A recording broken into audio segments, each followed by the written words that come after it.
कैसे हैं आप। नेक्सस एजुकेशन पॉइंट में आपका स्वागत है। हम हाजिर एक नई वीडियो के साथ। आज हम बात करेंगे MPS 002 अंतर्राष्ट्रीय संबंध सिद्धांत और समस्याएं। सत्रांत परीक्षा जून 2024 के क्वेश्चन पेपर को आज हम इस वीडियो में सॉल्व करेंगे।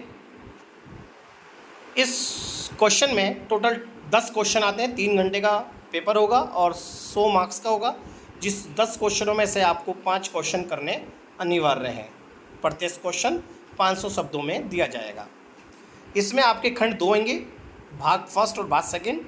तो भाग फर्स्ट में से 2 और भाग सेकंड में से 2, और बचा हुआ एक क्वेश्चन आप किसी भी पार्ट में से करके आप अपना 5वां क्वेश्चन पूरा कर सकते हैं। इस प्रकार आपको 5 क्वेश्चन करने हैं। चलिए इस पेपर को सॉल्व करते हैं। इस वीडियो को लास्ट तक देखिए। आज हम MPS 002 अंतर्राष्ट्रीय संबंध सिद्धांत और समस्या जून 2024 का क्वेश्चन पेपर सॉल्व करने वाले हैं। इस क्वेश्चन पेपर को आप बड़े ध्यान से समझिएगा। इसका पहला क्वेश्चन है, उदारीकरण की अंतर्निहित मान्यताओं की जांच कीजिए। इस क्वेश्चन को कराने से पहले अगर आपने भी हमारे चैनल को सब्सक्राइब नहीं किया है तो हमारे चैनल को सब्सक्राइब करें, बेल आइकन जरूर बजाएं ताकि हमारे आने वाली वीडियो का नोटिफिकेशन आपको आसानी से मिल सके। चलिए शुरू करते हैं। उदारीकरण की अंतर्निहित मान्यताएं क्या है। उदारीकरण वस्तुओं और सेवाओं के स्वतंत्र आदान प्रदान को प्रोत्साहित करने के लिए प्रतिबंधों या बाधाओं में कमी को परिभाषित करती है। वास्तव में उदारीकरण जो देश में जो बाहरी व्यापार के आने पर जो बाधाएं होती हैं, उस बाधाओं को दूर करना ही उदारीकरण होता है। उदारीकरण आर्थिक सुधार की दिशा में उठाया गया एक प्रमुख प्रयास है, क्योंकि जो सरकार, जब कोई व्यक्ति या देश अगर उद्योगों की स्थापना करना होता है तो उन्हें उद्योग स्थापित करने के लिए बहुत सारे नियमों का पालन करना पड़ता है। टैरिफ और बहुत सारे टैक्स जैसी समस्याओं से होकर गुजरना पड़ता है। इसके साथ साथ लाइसेंस प्रणाली को स्वीकार करना, यानी लाइसेंस प्रणाली को प्राप्त करने में इन्हें बड़ी दिक्कत आती थी। इन सभी बाधाओं को दूर करना और व्यापार, आयात निर्यात और वस्तु और सेवाओं को प्रोत्साहन देने के लिए उदारीकरण की प्रक्रिया को अपनाया गया। और उदारीकरण आर्थिक सुधार की दिशा में उठाया गया एक प्रमुख प्रयास है। इसका अर्थव्यवस्था में सरकारी हस्तक्षेप को कर बाजार प्रणाली पर निर्भर बढ़ाना है। यानी जब भी कोई भी उद्योग या अर्थव्यवस्था स्थापित होगी, उससे प्राप्त कर से सरकार की आय को बढ़ाना उदारीकरण का काम है। उदारीकरण का कृषि, उद्योग तथा सेवा तीनों क्षेत्रों पर अच्छा प्रभाव भी पड़ा। उदारीकरण के बाद उद्योगों की स्थिति में भी सुधार आया। वर्तमान में GDP का अधिकांश हिस्सा इसी क्षेत्र से भारत को प्राप्त होता है। अब बात करते हैं उदारीकरण की मान्यताओं के बारे में। पहला है आर्थिक गतिविधियों और व्यापार संचालक पर सरकारी विनिमय और प्रतिबंधों को कम करना। जी, उदारीकरण का जब भारत जैसे देशों ने उदारीकरण को अपनाया, इनका जो मान्यता थी वो थी आर्थिक गतिविधियों और व्यापार के संचालन पर जो सरकारी विनिमय और प्रतिबंध है उसको कम करना या उसको हटाना, ताकि वो आसानी से देश में अपने उद्योगों को स्थापित कर सके। ये इसकी एक मान्यता है। दूसरा है वस्तुओं और सेवाओं के स्वतंत्र आदान प्रदान को प्रोत्साहन देना। जी, जब उदारीकरण, जब व्यापार में जब बाधाएं हट जाएगी, आसानी से कोई भी देश या कोई भी व्यक्ति अगर अपने उद्योग स्थापित कर सकेगा तो उससे वस्तु और सेवाएं प्राप्त होंगी और वस्तु और सेवाओं का स्वतंत्र आदान प्रदान भी होगा। जब कोई देश हमारे देश में व्यापार करेगा तो हम आसानी से उसके देश में भी जाकर व्यापार कर सकते हैं। अर्थव्यवस्था के विभिन्न क्षेत्रों में सार्वजनिक क्षेत्र के अधिकार को कम करना, यानी यहाँ पर जो प्राइवेट कंपनियां हैं उसको बढ़ावा देना और जो गवर्नमेंट सेक्टर है उससे कम करना, यानी उद्योगों में सरकारी हस्तक्षेप और सरकारी क्षेत्र के जो उद्योग हैं उन्हें सीमित करना उदारीकरण की मान्यता है। आर्थिक विकास और व्यापार को प्रोत्साहित करने के लिए ब्याज दरों, टैरिफ में कमी करना। अर्थव्यवस्था में नेक्स्ट है अर्थव्यवस्था में अंतर्राष्ट्रीय भागीदारी को प्रोत्साहित करने के लिए विभिन्न क्षेत्रों में प्रत्यक्ष विदेशी निवेश को बढ़ावा देना भी उदारीकरण की मान्यता है।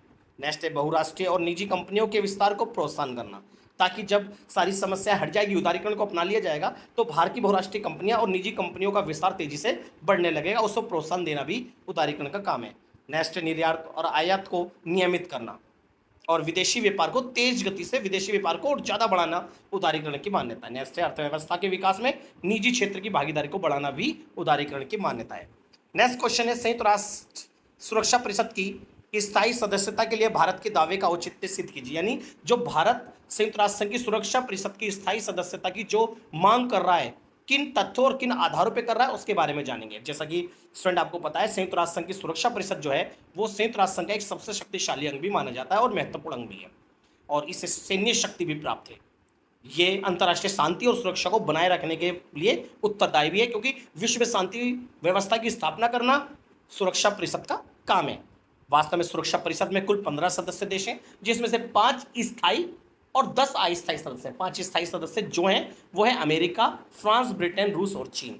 बल्कि इन 5 देशों को हम महाशक्ति के रूप में जानते हैं, और इन 5 देशों को सुरक्षा परिषद की वीटो पावर या निषेध अधिकार की शक्ति प्राप्त है, और इनका जो कार्यकाल होता है 5 स्थायी सदस्यों का आजीवन होता है, जबकि 10 अस्थायी सदस्यों का कार्यकाल केवल 2 वर्ष होता है। वैश्वीकरण के पश्चात भू राजनीति संरचना में काफी परिवर्तन आ जाने से सुरक्षा परिषद में सुधार की मांग उठ रही है, क्योंकि वैश्वीकरण तेजी से बढ़ा है। भू राजनीतिक संरचना में यानी यूएनओ संयुक्त राष्ट्र संघ की जो संरचना है उसमें परिवर्तन की मांग उठ रही है, क्योंकि इसके अंतर्गत इनका जो ढांचा है वो पुराना है, इनके सदस्य संख्या भी कम है। भारत संयुक्त राष्ट्र की सुरक्षा परिषद में 8 बार अस्थायी सदस्य भी बन चुका है। भारत पिछले कई वर्षों से सुरक्षा परिषद में सुधार की मांग करते हुए अपनी स्थायी सदस्यता के लिए कूटनीतिक प्रयास भी कर रहा है। भारत खूब प्रयास कर रहा है। भारत दुनिया का सबसे बड़ा लोकतांत्रिक देश भी है, और ये विश्व की 17% जनसंख्या का प्रतिनिधित्व भी करता है। संयुक्त राष्ट्र संघ के पर्यावरणीय क्षेत्र से लेकर पीस कीपिंग अभियानों तक भारत की उल्लेखनीय भूमिका है, जिस आधार पर भारत का दावा का जो औचित्य है वो एकदम पॉजिटिव है, सकारात्मक है। चलिए अब बात करते हैं संयुक्त राष्ट्र सुरक्षा परिषद की स्थायी सदस्यता के लिए भारत के दावे क्या क्या है। पहला दावा है भारत एक विकासशील देश है। भारत का क्षेत्रफल की दृष्टि से विश्व में 7वां स्थान है। अगर हम भारत की क्षेत्रफल में देखें तो 7वें नंबर पे भारत है, और भारत एक विकासशील देश होने के नाते इस आधार पर भारत संयुक्त राष्ट्र सुरक्षा परिषद की स्थायी सदस्यता का दावा कर रहा है। सेकंड है लगभग भारत के अंदर 140 करोड़ जनसंख्या निवास कर रही है, और ये विश्व में दूसरे नंबर का देश है, और शायद वर्तमान में पहले नंबर पर पहले चीन के बाद दूसरे नंबर पे था, और अब ये चीन को भी पिछाड़ रहा है। संपूर्ण विश्व की जनसंख्या का 17% भाग भारत में निवास करता है। इस आधार पर भारत संयुक्त राष्ट्र संघ की सुरक्षा परिषद की स्थायी सदस्यता की मांग कर रहा है। नेक्स्ट है भारत ने मई 1998 में परमाणु सफल परीक्षण करके भारत को एक परमाणु संपन्न देश घोषित किया। इस आधार पर भारत संयुक्त राष्ट्र संघ की सुरक्षा परिषद की स्थायी सदस्यता की मांग कर रहा है। नेक्स्ट है आधार संयुक्त राष्ट्र संघ की सुरक्षा परिषद में विकासशील देशों का कोई प्रतिनिधित्व नहीं है। इस आधार पर भारत संयुक्त राष्ट्र सुरक्षा परिषद की स्थायी सदस्यता की मांग कर रहा है, ताकि वो विकासशील देशों का प्रतिनिधित्व कर सके। नेक्स्ट है भारत सबसे बड़ा लोकतांत्रिक देश और मानवाधिकार का सबसे बड़ा समर्थक देश है, जिसके आधार पर भारत संयुक्त राष्ट्र संघ की सुरक्षा परिषद की स्थायी सदस्यता की मांग कर रहा है। नेक्स्ट है भारत संयुक्त राष्ट्र संघ के बजट में नियमित रूप से योगदान देता रहा है, जिसके आधार पर भारत संयुक्त राष्ट्र सुरक्षा परिषद की स्थायी सदस्यता की मांग कर रहा है। 7वां पॉइंट है भारत के पास विश्व की सबसे बड़ी सेनाएं और 3 प्रकार की भारत की शक्ति जो है जल सेना, थल सेना, वायु सेना के आधार पर बड़ी है, जिसके आधार पर भारत संयुक्त राष्ट्र संघ की सुरक्षा परिषद की स्थायी सदस्यता की मांग कर रहा है। ये जो हमने बताया ये दावे का औचित्य है, जिस आधार पर भारत मांग कर रहा है। भारत के पास जो है सकारात्मक बिंदु है। नेक्स्ट है मध्य शक्तियां क्या है, वे उभरती हुई शक्तियों से किस प्रकार भिन्न है समझाइए। जी स्टूडेंट, इसके अंदर मध्य शक्तियां क्या है? मध्य शक्तियां वे शक्तियां होती हैं जो महाशक्ति तो नहीं होती है, लेकिन आपने देखा हो विश्व में 3 प्रकार की शक्तियां होती है। एक तो निम्न होती है जो एकदम विकासशील गरीब देश हैं, दूसरा एक मध्य शक्तियां जो कि अपने विकासशील देशों की श्रेणी से अल्प विकसित देशों की श्रेणी में आ रहे हैं, मतलब मीडियम जो बीच के होते हैं, और एक होता है महाशक्ति जो बड़े, जैसे कि अमेरिका जैसा देश। मध्य शक्तियां वे शक्तियां हैं जो महाशक्तियां तो नहीं है परंतु फिर भी अपना प्रभाव डालते हैं, यानी वो महाशक्तियां तो नहीं मानी जाती मध्य शक्तियां, लेकिन महाशक्तियों जैसा भी काम करती हैं और अंतर्राष्ट्रीय संबंधों में महत्वपूर्ण भूमिका भी निभाती है। शीत युद्ध के पश्चात अंतर्राष्ट्रीय राजनीति में भारत, चीन, जापान, कनाडा, ऑस्ट्रेलिया, ब्राजील तथा दक्षिण अफ्रीका विश्व राजनीति में एक उभरती हुई मध्य शक्तियां हैं। इनका प्रभाव तेजी से बढ़ता जा रहा है और आज ये एक शक्ति के रूप में आगे बढ़ रहे हैं। इन देशों में अक्सर कुछ क्षमताएं भी होती हैं, इनके पास इतनी क्षमता है कि किसी भी युद्ध को रोक सकती है और किसी भी युद्ध का जवाब दे सकती है। जैसे कि मजबूत अर्थव्यवस्था है इनके पास, उन्नत प्रौद्योगिकी है, शक्तिशाली सेना है, कूटनीतिक प्रभाव आदि, जो इन्हें वैश्विक मामलों में आवाज उठाने की अनुमति देते हैं और ये निडर होकर विश्व राजनीति में सही को सही, गलत को गलत वो कह सकने की पूरी क्षमता रखते हैं मध्य शक्ति में। और ये मध्य शक्तियां तेजी से उभरती हुई शक्ति के रूप में प्रकट हो रही हैं। मध्य शक्तियों को आमतौर पर बड़ी शक्तियों के बीच पुल बनाने वाले के रूप में भी देखा जा सकता है, क्योंकि महाशक्तियां जो है इन मध्य शक्तियों के साथ मिलकर ही व्यापार को तेजी से उन्नत करती हैं, जो संघर्ष में मध्यस्थता करने और अंतर्राष्ट्रीय मुद्दों पर सहयोग को बढ़ावा देने के लिए अपने कूटनीतिक कौशल का उपयोग करती है। अब बात करते हैं मध्य शक्तियां और उभरती हुई शक्तियों की अवधारणा क्या है। चलिए बात करते हैं। वास्तव में मध्य शक्तियों को हम उभरती हुई शक्तियों की श्रेणी में रखा जाता है। अगर हम बात करें, मध्य शक्तियां एक उभरती हुई श्रेणियों में है और लगभग दोनों में एक समान समानताएं पाई जाती हैं, परंतु कुछ ऐसे भी बिंदु हैं जो मध्य शक्तियों और उभरती शक्तियों में हम भेद कर सकते हैं। जैसे कि एक एग्जाम्पल के तौर पर देखते हैं कि मध्य शक्तियों में कुछ ऐसे भी देश है जो एक उभरती हुई शक्तियों की श्रेणी में आ रहे हैं। उदाहरण के लिए मध्य शक्तियों की श्रेणी में विभिन्न देश आते हैं। मध्य शक्तियों में जैसे मैंने बताया, भारत, चीन, दक्षिण अफ्रीका, कनाडा, ब्राजील जैसे, इजराइल जैसे देश हैं, परंतु सभी देश एक समान रूप से विकास नहीं कर रहे, क्योंकि इन सारे देशों में किसी का विकास गति धीमी है, किसी की विकास गति तीव्र है। जाहिर सी बात है, मध्य शक्तियों में जो देश तेजी से विकास कर रहा है वो मध्य शक्ति, जो धीमे विकास की गति से देश है उससे तेज आगे वो निकल जाएगा, और जब वो तेजी से आगे निकलेगा तो एक तरह से वो एक उभरती हुई शक्ति के रूप में प्रकट होगा। इसलिए उन देशों को हम उभरती हुई शक्ति के रूप में देख सकते हैं। और इसके अतिरिक्त दोनों के बीच अंतर इस आधार पर भी किया जा सकता है कि उभरती हुई शक्तियों का आकलन हम उनकी स्थिति और भूगोल के आधार पर भी कर सकते हैं, और अंतर्राष्ट्रीय स्तर पर उनकी भूमिका क्या है उसके आधार पर भी हम इनकी शक्ति, उभरती हुई शक्तियों का आकलन कर सकते हैं। इस हिसाब से कुछ डेफिनेशन, कुछ अंतर है, मगर वास्तव में एक मध्य शक्तियां और उभरती हुई शक्तियां दोनों एक ही तो होती है, लेकिन कुछ बिंदुओं से हम दोनों को अलग भी कर सकते हैं। तो इसको आप अच्छे से कर लीजिएगा, मैंने आपको हिंट के आधार पर इस क्वेश्चन को समझा दिया। नेक्स्ट है, वैश्वीकरण क्या अर्थ है। वैश्वीकरण की प्रक्रिया का समर्थन और आलोचना किस आधार पर की जा सकती है। जी, वास्तव में वैश्वीकरण क्या होता है। वैश्वीकरण से हमारा अभिप्राय उन वस्तुओं, सेवाओं, पूंजी और विचारों से है जो एक देश से दूसरे देश में बिना किसी रोक टोक के, बिना किसी भेदभाव के आदान प्रदान करते हैं। यानी एक देश दूसरे देश से खुलकर व्यापार को बढ़ावा देता है, और अगर किसी देश को दूसरे देश में कंपनियां स्थापित करनी है तो वैश्वीकरण के दौर में उन कंपनियां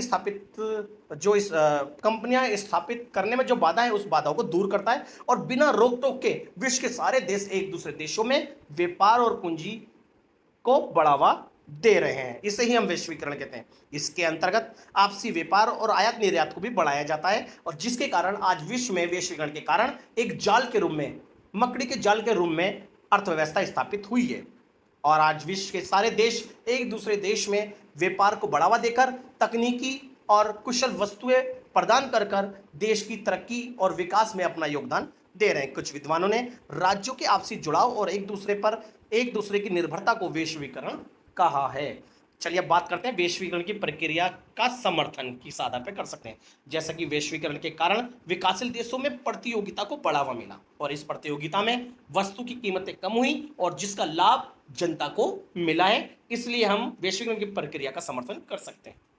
नेक्स्ट है, वैश्वीकरण के कारण हमें कुशल व वस्तुएं भी प्राप्त हुई हैं। जाहिर सी बात है, जब कंपटीशन बढ़ेगा, बहुत सारी कंपनियां, एक वस्तु की बहुत सारी कंपनियां लगेंगी, तो अपनी वस्तु को बेचने के लिए वो कुशल टेक्नोलॉजी, कुशल वस्तुएं भी लाएंगी, अच्छी वस्तुएं लाएंगी और सस्ती भी करेंगी।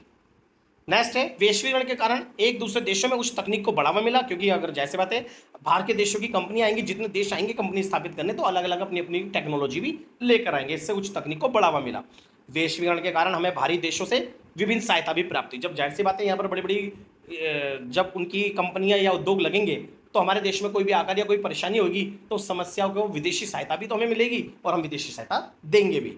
नेक्स्ट है, वैश्वीकरण के कारण विभिन्न देशों के बीच बिना किसी रोक टोक के पूंजी निवेश को भी बढ़ावा मिला। हम वैश्वीकरण की प्रक्रिया का समर्थन इन आधारों पर कर सकते हैं। अब इसके आधार पर इसकी आलोचना किस आधार पर की जा सकती है? वैश्वीकरण की प्रक्रिया की आलोचना पहला है, वैश्वीकरण के कारण आर्थिक असमानता को बढ़ावा मिला। जी, वैश्वीकरण का लाभ किसी राज्य को मिला ज्यादा, किसी राज्य को कम मिला, यानी पूरे देश में इसका प्रभाव नहीं पड़ा। जहां कंपनियां स्थापित हुई और जिस राज्यों में जिस जगह पर इन कंपनियां स्थापित नहीं, वो देश पिछड़ते रहेगा, राज्य पिछड़ते रहेंगे, जिससे आर्थिक असमानता को बढ़ावा मिला, क्योंकि वैश्वीकरण का लाभ किस पूरे देश में तो नहीं, किसी राज्य को मिला और कुछ राज्यों को कम मिला। ठीक है, नेक्स्ट है, वैश्वीकरण के कारण हाथ के कार्यक्रम, सॉरी बच्चों, यह हाथ के कारीगरों में बेरोजगारी को बढ़ावा मिला। ये कार्यक्रम को बेरोजगारी कर देना, ठीक है, हाथ के कार्य वो कर लेना, हाथ के कारीगर जो होते हैं। वैश्वीकरण के कारण हाथ के कारीगरों में बेरोजगारी को बढ़ावा मिला, क्योंकि बड़ी बड़ी टेक्नोलॉजी आने से मशीनें के लिए शिक्षा को बढ़ावा मिला। जो पहले के जो मजदूर थे, जो पढ़े लिखे नहीं थे, वो बड़ी बड़ी मशीनें चलाने में असमर्थ हुए, कंप्यूटराइज जमाना आ गया, जिसकी वजह से उनका काम कंपनी से छूट गया और जिससे बेरोजगारी को बढ़ावा मिला। नेक्स्ट है, वैश्वीकरण के कारण साम्राज्यवाद और उपनिवेशवाद को बढ़ावा मिला, क्योंकि बाहरी देश हमारे पास आकर व्यापार कर रहे हैं, इस तरह से हमारी आत्मनिर्भरता खत्म होगी, जिससे साम्राज्य और उपनिवेशवाद तेजी से बढ़ा। वैश्वीकरण के कारण रोजगार में कमी आई। नेक्स्ट है, वैश्वीकरण के कारण पश्चिमी संस्कृति और उपभोक्तावादी संस्कृति को भी हमारे देश में बढ़ावा मिला। ये वैश्वीकरण की प्रक्रिया की आलोचना है। तो इस प्रक्रिया का समर्थन को पक्ष सकारात्मक और आलोचना को नकारात्मक पक्ष भी कह सकते हैं। चलिए अब बात करते हैं नेक्स्ट क्वेश्चन की, भारत जैसे विकासशील देशों के लिए नई विश्व व्यवस्था के क्या निहितार्थ है? मतलब भारत जैसे विकासशील देशों के लिए नई विश्व व्यवस्था का क्या अर्थ है? चलिए शुरू करते हैं, नई विश्व व्यवस्था होती क्या है।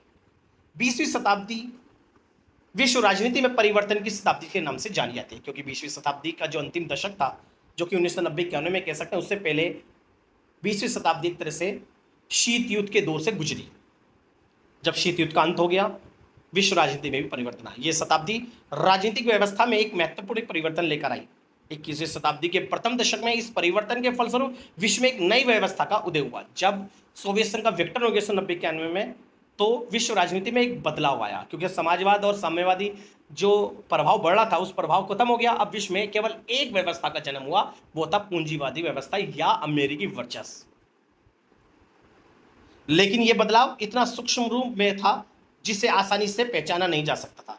इसके अतिरिक्त अनेक ऐसी घटनाएं भी घटी जिन्होंने विश्व में एक नई व्यवस्था की मतलब एक नई विश्व व्यवस्था को स्थापित किया। यह व्यवस्था अनेक कारणों से उत्पन्न हुई। शीत युद्ध का अंत नई विश्व व्यवस्था की राजनीति में की दिशा में एक महत्वपूर्ण कदम था। शीत युद्ध के अंत के पश्चात अनेक वर्षों से चली आ रही कटुता, जो शीत युद्ध के रूप में पूंजीवाद और साम्यवाद यानी अमेरिका और सोवियत संघ के बीच में कटुता देखने को मिली, उसके बारे में बताइए। कटुता को समाप्त कर दिया क्योंकि सोवियत संघ ने, क्योंकि शीत युद्ध के बाद विश्व की दोनों महाशक्तियों के बीच मधुर संबंध की स्थापना हुई। जब शीत युद्ध का सोवियत संघ का विघटन हो गया, तो रूस जैसे देशों ने या रूस के और जो 14 गणराज्य थे जो रूस से छोड़कर चले गए थे, उन्होंने अमेरिका के साथ घनिष्ठ संबंध स्थापित करने पर जोर दिया और एक नए युग का आरंभ हुआ।